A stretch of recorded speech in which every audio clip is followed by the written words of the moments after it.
Yo, what is up guys, and welcome back to my F1 23 My Team Career Mode. We're here today for round number 5 in Season 1 for the Monaco Grand Prix.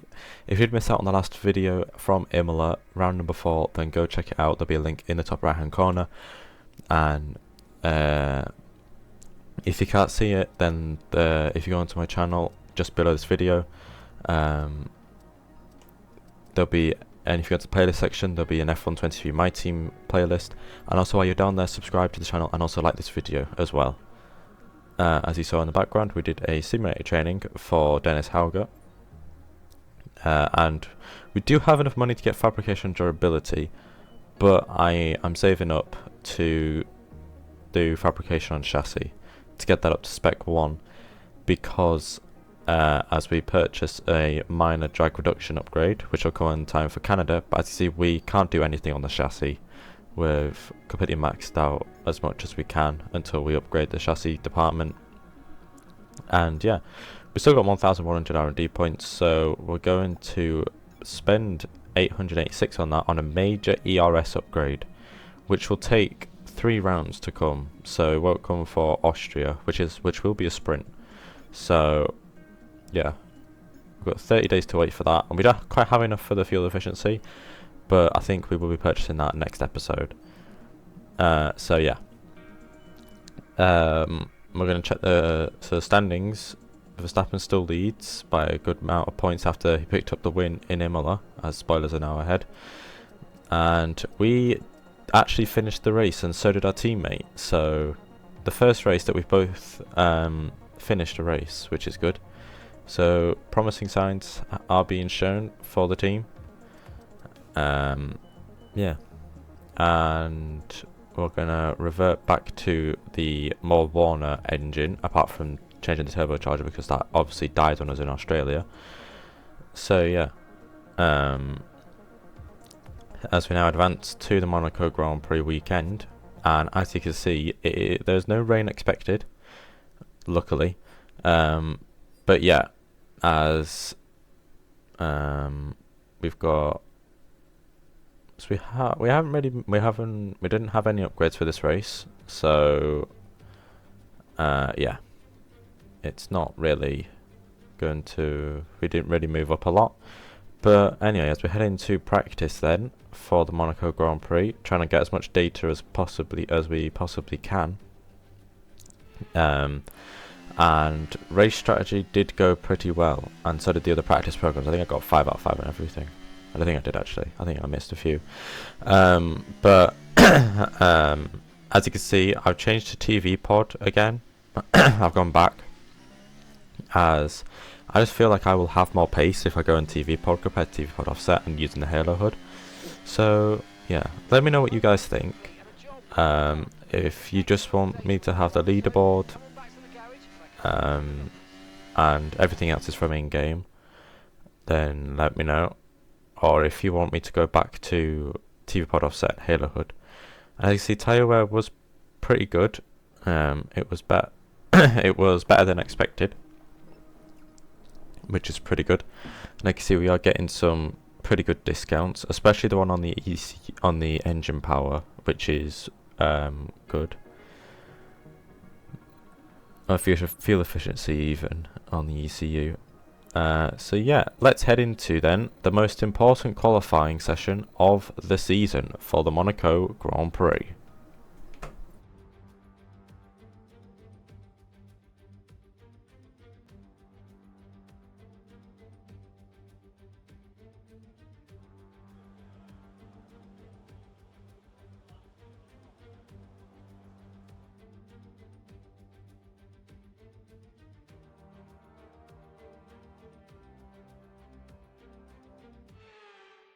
Right then, so here we are then for one of the most, or the most important qualifying session of the whole season here from Monaco. As we're ending our first time lap then into Rascasse. I went a little bit deep, absolutely nailed the final corner though. Out of the final corner, opening up DRS, and it's going to be a 1:11.995. So we're already into the 111s here in Q1. And now obviously the track is going to ramp up a lot as we do go P1, but we are quicker than our teammate by 1.6 seconds. As I went for a cooldown lap, cooled the tyres off, recharged the battery, even though you don't really use a lot of battery around here. I went for another lap, as you can see, pushing the car to the absolute, like, trying to get as much lap time as possible. And as you can see, we're up by 7/10 of a second, as we slightly misjudged the apex and we lose a tenth, so a tenth or two. So it's about a 6/10 improvement, and we improved to a 1:11.3. As we end Q1, then I only used one set of the soft compound tires, and we do surprisingly top the session. As this is like, I realized after the first run that I was 1.6 seconds faster than my teammate. The AI was too low. So yeah, the AI will be upped as we now come into Q2 then, as we take a lot of curve on the inside, absolute, and tap the wall a little bit there as well. And you can see we've got 6% tyre wear already on the front left. That's a new thing for this game, is that if you brush the wall for like a split second, you can get a lot of tyre wear, as it can affect us. It can affect me going through the right hand corners, and maybe some of the left as well. Pick up a little bit of understeer compared to the other tyres, as they are only on 1%, whereas the front left is on 6. So yeah, this could hinder our lap time, but as you see, the lap time speed is a 1:11.8. As we come into the chicane, break out the 100 board, and down to third, and then we get quite a good exit into to back. A little bit cautious, as I am on simulation damage with simulation car damage rate, as we do tap the wall a little bit there. But we did go purple to use the second sector. So as we now come around the final corner, we do get a good exit, a similar exit to what we got in Q1, and it's going to be a 1:10.9, as we're the first person to go into the 1-minute 10s in this session. And I think the AI were on used tyres. I don't quite know, but yeah, as I just decided to retire from the session as I came back to the pits, and we are through. The only person into the 1:10s in this in Q2. As you now head into Q3, and we're here going to start our final lap here in qualifying, and I'm going to give you the full lap with engine sound, so enjoy the lap.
And so here we come then out the final corner, up to line, and it's going to be a 1:11.1, as I got a little screen freeze then in my editor, but we do get pole, as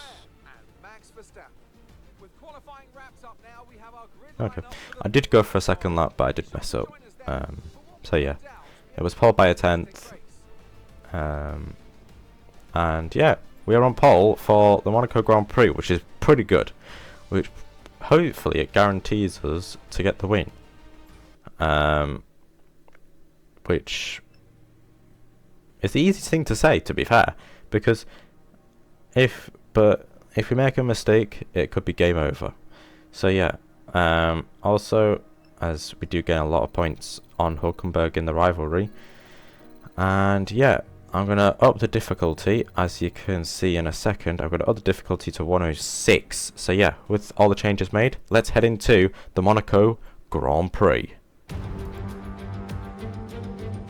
Formula One returns to Monte-Carlo once again today, home to the world-famous Monte-Carlo casino that first opened in 1863.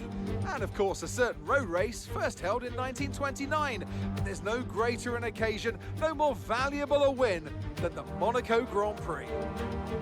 We're on the French Riviera once more this weekend at the 2-mile-long Circuit de Monaco. The cars will climb around 40 metres up the hill, past the casino, and then descend towards the harbour through Sector 2. It's a very short run from pole position to the first of 19 corners, and don't expect to see much overtaking here today. Let's run you through the driver grid order for today's exciting race. It's the owner-driver then in pole position, with Charles Leclerc alongside. Considering the rest of the grid, we have Verstappen, Russell, Hamilton, Perez, Sainz, Fernando Alonso, Norris, Joe, Stroll, Bottas, Gasly, Ocon, Magnussen, Oscar Piastri, Hulkenberg, Albon, Tsunoda, Helga, De Vries and Logan Sargent. And with lights out just moments away, it's time to go down to the track. Anthony Davidson joins me once again in the commentary box, and it's fantastic to have you with us here, but I'm curious, as a man with experience out on the track, how do you stop those pre-race nerves from becoming overwhelming when you're lining up on the grid? Well, I imagine they'll be starting to feel the adrenaline as they anticipate the rundown into turn one, a bit like preparing to go into battle. The unknown situation will bring nerves, but that's a good thing. It will keep them focused on the moment and on their surroundings as we build towards the start of the Grand Prix. So here we go then, end of the formation lap for what could possibly bring our first win for the team and myself here in Season 1 already. I have upped the AI to 107 as you saw before we played the race intro, but yeah, as I'm trying to slow the field down, but Leclerc was just being too impatient, so I wanted to go through me. So yeah, we now come up to our box and we do get the green. But the good thing is that we are on an angle compared to Leclerc, so we are facing towards trying to defend from him into turn one as I paused to try and reset my overlay as the leaderboard wasn't showing. But anyway, as the rear of as Logan Sargent lines up in his grid box, and we're all lined up as we go to 5 red lights for the Monaco Grand Prix, the most important race of the year, to try and get our first win. It's lights out and away we go, and it's a good start. We do get a good start, get a little bit of wheel spin, but we stay ahead of Charles Leclerc, and we stay in the lead of this Monaco Grand Prix, and everybody has kept it clean so far through turn one as we now go up the hill into Casino Square, as we do keep the lead at the end of sector 1. But Leclerc is pressuring us as the field is pretty much, it's tight together, apart from there is a little bit gap between the McLaren and the Aston Martin already, as we are going to get yellow flags through the hairpin as everybody goes really slowly. Thankfully it didn't affect me, so but we have got a good gap, and me and Leclerc are actually pushing away from the Mercedes, and the Red Bull is actually struggling. I think that's the Red Bull of Max Verstappen struggling to get his tyres up temperature, as I did try to warm up my tyres a bit better than the AI maybe, which is why I got a little bit of wheel spin, so maybe I warmed them a little bit too much. But as we head into Rascas then for the first of 39 times, it's going to be another long race, nearly 40 laps, even for a 50% race, as we now come out of the final corner, and we are in the lead. And as you can see, it was there is now a little bit of a gap between the McLaren of Lando Norris. It's actually George Russell in the Mercedes and Verstappen on the hards, so that's probably why there's a little bit of a gap between them two, as Leclerc is trying to maybe have a look, but it is really hard to overtake around here, as we now come out of the twisty bits, and we now go back into the tunnel off a lap 3. DRS has been enabled, but there's no DRS down this straight. There's only one DRS zone. It's only down the main straight, even though the bit that we just came through the tunnel was actually the longest stretch on the whole track, maybe, and also maybe the run up to Casino Square.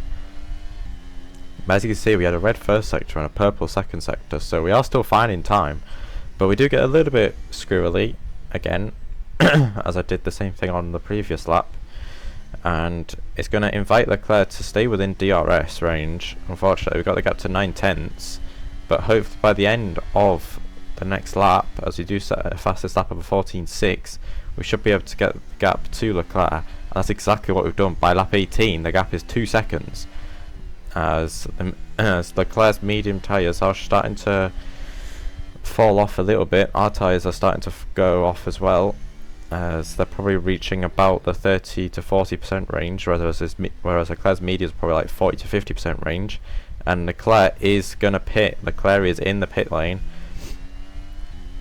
as Leclerc did steal back the fastest lap from me, as we are going to be pitting in around 2 laps time on lap 21, as you can see in the pit window overlay in the bottom right, which has been on since lap 2, by the way. Yeah, I need to stop. I need to like find a way to sort the overlays out. But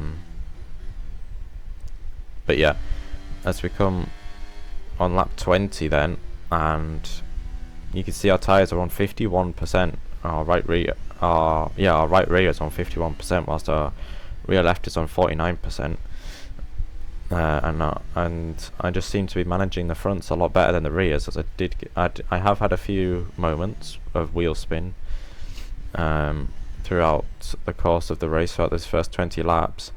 And now you may be wondering why I have changed to the replay cameras, and that is because my recording stopped for my POV. So yeah, so for the rest of the race, we are going to be using the race replay cameras, as we do come into the pit lane then, and now coming into the pits, Leclerc is 4th, but the gap to him is about 18 seconds, I want to say, as it was a nice stop from the team there. It was about 2.5, I remember, and next to see there is Charles Leclerc just in the corner of the screen there in the background, and there he is coming through turn 1, but we have got the inside line, and we have actually we haven't really overcut, but Leclerc's undercut has definitely worked, as he is within 2/10 of me, but he is on the hard compound tyres, whereas we are on the mediums, and we are going to the end. Well, so is Leclerc, but we are on the faster tyre, so we should be able to pull a pretty good advantage compared to Charles Leclerc.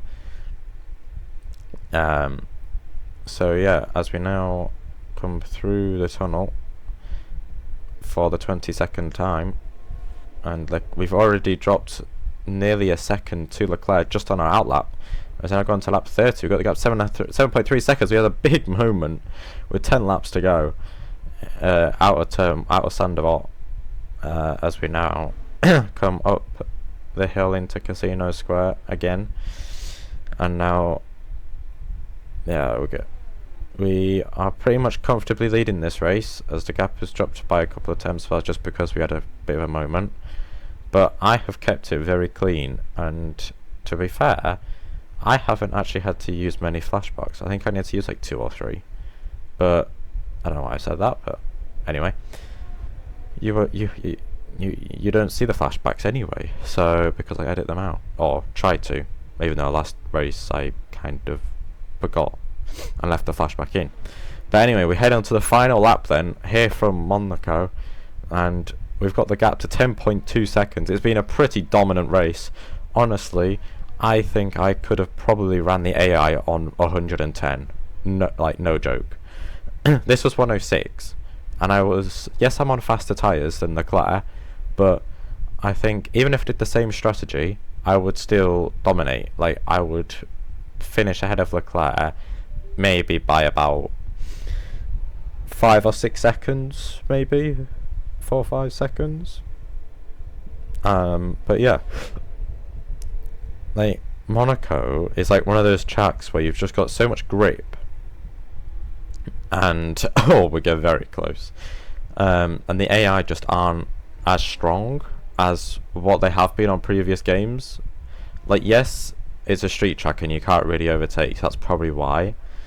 But it's the same with Canada, which we'll have in a couple of races time. The AI are just stupid. Like, they're so easy. Even on like 10, like, I'm beating them in qualifying on 107. But anyway, we crossed the line to win the Monaco Grand Prix. It was an absolutely dominant race from us today, with Charles Leclerc finishing P2, with Russell P3. And with my recording stopped, I couldn't get the full race results, unfortunately, as Verstappen finishes P4, Hamilton P5, Sainz P6, Perez P7, Alonso P8 as he comes through the final corner. So does Norris P9, and Zhou Guanyu getting his first points for Alpha in Monaco, I think, with Stroll, Magnussen, Bottas, Hulkenberg, Ocon, Gasly, Albon, Piastri, Tsunoda, Sargent, Hauger and De Vries not make it to the flag.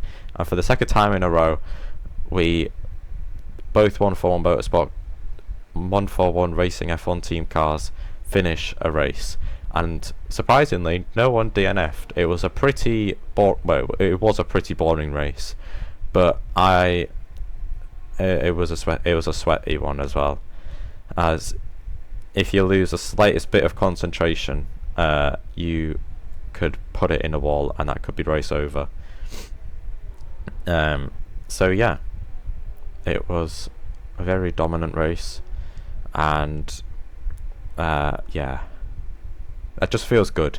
We've got our first win under our belt, and it came at one of the most trickiest circuits to do.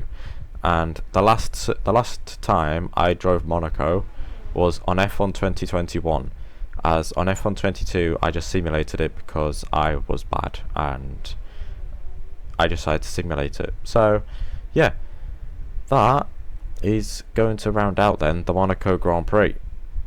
Yeah, an absolute brilliant performance from myself. Hauger couldn't really do much. He did lose a few places. He did start P18, but finished P21 unfortunately. But yeah, we had a very dominant run out in front, clean air the whole race. We led every lap. We got the Grand Slam. We got pole position, fastest lap, race win, and led every lap. So yeah, hopefully we can carry that momentum into Spain next time out. But yeah, that's going to round up today's video. If you have enjoyed, then make sure to leave a like and subscribe to the channel if you are new around here. And yeah, I'll catch you guys maybe in a couple of days, I don't know, but whenever the Spain video comes out, yeah, it'll get uploaded. So yeah, catch you guys in the next video as you see me cross the line yet again in P1. I can't get over it, but yeah, peace out and goodbye.